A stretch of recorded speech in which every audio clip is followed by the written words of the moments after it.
All right, second graders, we are going to play a game called Subtract from 1,000. Many of you have already learned how to play this one in class, but if you have not, then the object of the game is to get, all of you are going to start at 1,000, and the object of the game is to get as close to 0 as you possibly can. So you will play this game using 3 dice, or you can use a deck of cards like these. If you use cards, you'll obviously just flip over 3 cards. And if you use dice, you'll roll the 3 dice. If you don't have dice at your house, cards are a great backup, but I think dice are the most efficient and just the easiest way to play, so that's what I'm going to play with right here. So to start, I will roll my 3 dice, and I will always start at 1,000 there. And when I roll my 3 dice, I will figure out what number I have created, and that is what I'm going to subtract from 1,000. And then you will roll your 3 dice that you are going to put together into a 3-digit number. So this is what I rolled right here, a 3, and a 2. And so if the object of the game is to get closest to 0, the fastest, then I need to think, what number do I want to be subtracting from 1,000? Do I want to be subtracting the biggest number, or do I want to be subtracting the smallest number? So I know that I do want to be subtracting the biggest number right now. And so the biggest number I can create with these 3 numbers is 332. Now with subtraction, I know that I have 2 different ways that I can solve these problems. And one of the ways is a number line, and the other way is base 10. So we'll start by using base 10 for this one. So I'm going to draw 10 hundreds.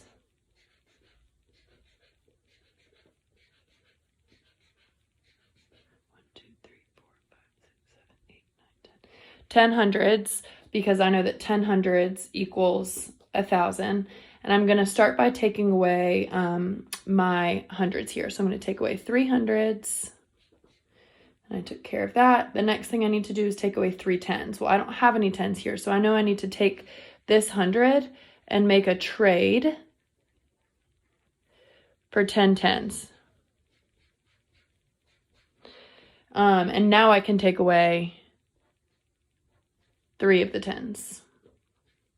Then the next thing I need to do is take away 2 ones, and I don't have any ones, so I know I need to take one of these tens and make another trade for 10 ones and take away 2 of those. And now to see what I have left, I have 1, 2, 3, 4, 5, 6 hundreds. 1, 2, 3, 4, 5, 6 tens, and I have 8 ones. So my answer is 668. So now that I have gone, now it's my partner's turn to go. And they're going to do the exact same thing where they're going to start their equation at 1,000 and subtract a number from what they have rolled. When they finish solving, then they'll bring it back to me. So let's pretend like it's my turn again. And I roll. And it looks like I have a 1, a 6, and a 4. But I'm starting this equation now at 668. Move this to the side. Because that's what I have now. So I need to subtract a number that is less than 668. So I could do 641, or I could do 614, or 164. Any of these are possible numbers that I could do, but if I go back to my goal, and my goal is to get to 0 the fastest, then I'm going to want to subtract 641 next, because that'll bring me to 0 the fastest. So 641. This time I'm going to use a number line to solve. So I'll set up my number line and start at 668. I'm going to take away my ones first. So I just subtract 1 to get me to 667. Then I'm going to take away my 4 tens to get me to 627. And then I'm going to subtract 600 to get me to 27.